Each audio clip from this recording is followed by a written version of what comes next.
ഞാനെന്താ B J പിയിൽ ഞാനെന്താ ബി ജെ പിയിൽ എല്ലാവരും ഒരുപാട് ചോദിക്കുന്ന ഒരു ചോദ്യമാണ്. അപ്പോൾ ഇന്ന് തന്നെ അതിന് മറുപടി കൊടുക്കാമെന്ന് വെച്ചാൽ, കാരണം നാളെ ഇലക്ഷനാണ്, എല്ലാവർക്കും വോട്ട് ചെയ്യാനൊരു അവസരം ഇനി 5 കൊല്ലത്തിന് ശേഷം ഇത് കിട്ടുള്ളൂ.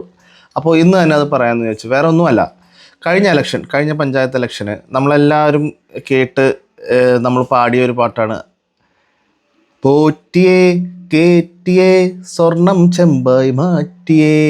ഈ ഒരൊറ്റ പാട്ട് കൊണ്ട് തകർന്നു പോയൊരു പാർട്ടിയാണ് LDF. കാരണം അത് സത്യമായിരുന്നു. LDF കട്ടു, നാട്ടുകാരത് അംഗീകരിച്ചു, അവരെ പുറത്താക്കി. പഞ്ചായത്ത് ഇലക്ഷനിൽ അതിൻ്റെ റിസൾട്ട് നമ്മൾ കണ്ടതാണ്. എന്നാൽ ഈ ഇലക്ഷൻ വന്നപ്പോഴത്തേക്കും അധികം നാളൊന്നും ആയിട്ടില്ല, 5 മാസത്തിൽ കൂടുതലായിട്ടൊന്നുമില്ല, 4-5 മാസം. ഈ സമയം കൊണ്ട് തന്നെ ഈ സ്വർണം കട്ടതൊക്കെ കേരളക്കാരെ മറന്നേക്കണു. ഈ മറവിയാണ് നമ്മുടെ ഏറ്റവും വലിയ ശാപം.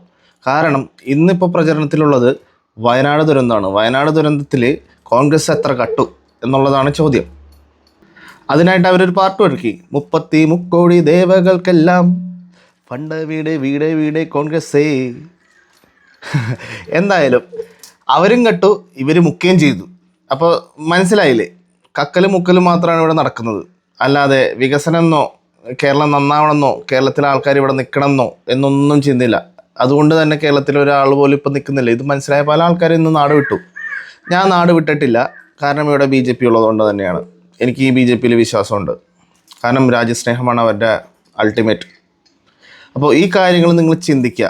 BJP എന്തെല്ലാം ചെയ്യുന്നു, എന്തൊക്കെ ഡെവലപ്മെൻറ്റ്സ് രാജ്യത്തിന് കൊണ്ടുവന്നു എന്ന് മാത്രമാണ് BJP ചർച്ച ചെയ്യുന്നത്. അല്ലാതെ കട്ടത് മുക്കിയതൊന്നും ഒരാൾക്കും പറയാനില്ല. അപ്പോൾ എന്തെങ്കിലും പറയണമല്ലോ, അതിനൊരു തുറുപ്പ് ചീട്ടാണ് വർഗീയത. BJPയിൽ നിൽക്കുന്ന എനിക്ക് ഇന്നേ വരെ ഒരു വർഗീയത തോന്നിയിട്ടില്ല. എല്ലാവർക്കും BJPയിലേക്ക് സ്വാഗതം. നിങ്ങൾ ചിന്തിക്കൂ, ചിന്തിച്ച് തിരഞ്ഞെടുക്കൂ.